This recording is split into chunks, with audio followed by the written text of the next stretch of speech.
Hello and welcome. In this video we're going to be checking out TOWER.EXE. TOWER.EXE is a game currently in development that combines tower defense aspects with deck building aspects. Instead of a normal tower defense where you'll have a loadout of different towers that you have selected, in this game you're going to be playing with a deck of cards that have the towers on them. This is still a multiplayer tower defense game, so you'll be able to play with friends and pick different maps and their difficulties, but the way that the actual matches play out are going to be really different compared to your usual tower defense. As mentioned, you're going to have a deck of cards. Your deck of cards is your loadout per se. It's going to be randomized, and every single time you'll get some of the towers from your deck and some are not going to make an appearance. The amount of cards that you draw from the deck varies depending on the situation. For example, in your deck of cards, you're going to have one tower called the dealer. This dealer could give you an additional card or maybe 2 or 3 additional cards depending on the level that it's at. Speaking about obtaining cards, you're going to have this meter on the bottom right hand side that will fill up depending on how much damage that you deal. Once this is completely filled up, you will get a card and it will increase, and this will continue on and on as the game progresses. You don't have to worry about too much about drawing cards in the beginning because some of the cards are going to be guaranteed at the very beginning. One of these cards is called a major card. It's going to have a rainbow background. This is a very special unit and you can think of it kind of like a hero.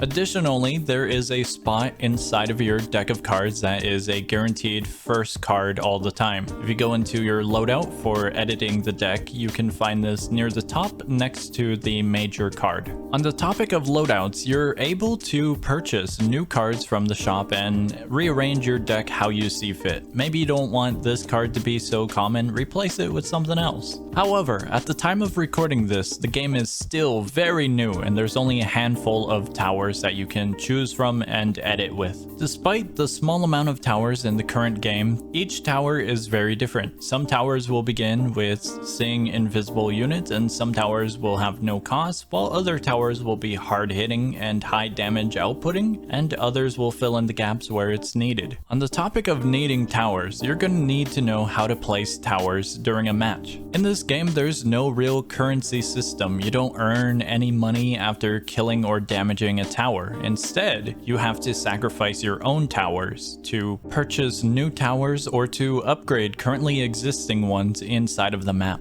This is where the deck building and the strategy comes into play. You're going to really have to manage what cards you deem valuable and what cards that you deem not as valuable, but they'd be handy a little bit later on in the game. Just a quick heads up before we get too far into this. You're not actually going to be sacrificing your cards. Think of it this way. If you sacrifice a card, it's just going to go into the bottom of the pile, and then once all of the cards have been cycled in a rotation, they will be shuffled and it's back to a pile altogether once again. While on the topic of information, this is actually one of the strongest points for this game. The game has its own little area with guides of information regarding the different topics in the game. Additionally, the game also has a tutorial at the very beginning if you're a new player. This is something really awesome to see, especially for a game of this magnitude. It's a tower defense with deck building, and overall it is a fantastic combination. The final thing in this game that we need to talk about is gonna be the section bonuses. After you complete a section of the game, you'll be presented with some bonuses. These bonuses can make the game easier or they can make it a little bit more challenging, but you could get some different rewards for doing such. These section bonuses will make an appearance after you do something such as defeating a mini boss or completing a certain amount of waves.